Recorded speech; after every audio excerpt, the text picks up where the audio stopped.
le rencontre sur toute cette période où je fais des mini-modules comiques pour vivre, et il fait la même chose. C'est-à-dire qu'on se retrouve sur une série bretonne qui s'appelle Kenavo Bar, et toujours avec ce même Jean-Paul Batani qui nous emmène sur le truc, c'est-à-dire on est copains, et dès qu'il a un truc où il peut nous emmener pour qu'on puisse gagner de l'argent et pouvoir becter, il nous emmène. Et puis c'est vrai que le travail ensemble est agréable, donc voilà, ça fait... l'occasion fait les larrons, je dirais.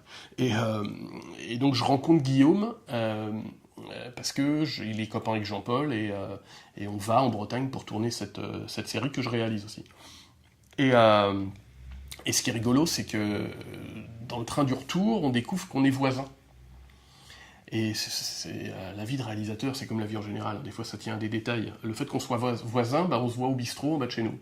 Et on a tous les deux des velléités de cinéma, et voilà. Et un jour, il me propose l'idée de ce qu'il devait devenir pour elle.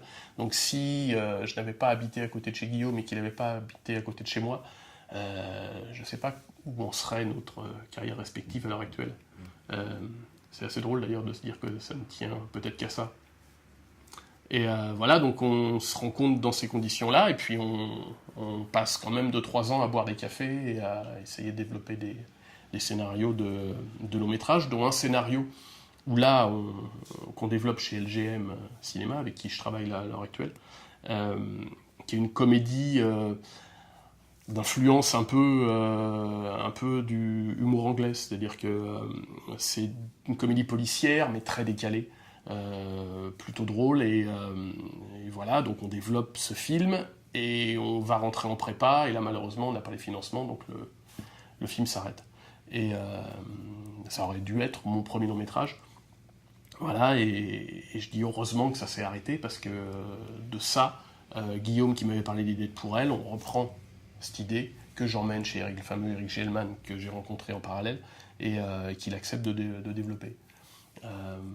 Voilà, donc c'est assez drôle d'ailleurs quand on repense aux choses, comment les choses se font, c'est-à-dire que quand je reçois ce nom, et on me dit tu ne vas pas rentrer en prépa lundi parce qu'on n'aura pas les...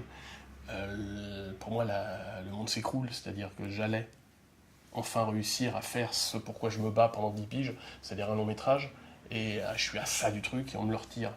Et avec le recul, je me dis que heureusement, parce que si je fais ce premier film, je pense c'est même sûr, il aurait été beaucoup moins intéressant que Pour elle, et je sais pas si on m'aurait donné l'occasion de refaire un deuxième film après. Donc ça aussi, c'est un truc que j'ai appris avec le temps, c'est que c'est la somme de plein de petits noms qui vous donnent un gros oui. C'est-à-dire que c'est valable pour tous les gens de ce métier, c'est-à-dire les comédiens, les réalisateurs, tout le monde. C'est pas parce qu'on vous dit non sur un truc que c'est forcément négatif. Et voilà, il faut faire très vite le deuil de tous ces noms pour aller chercher le oui, quoi.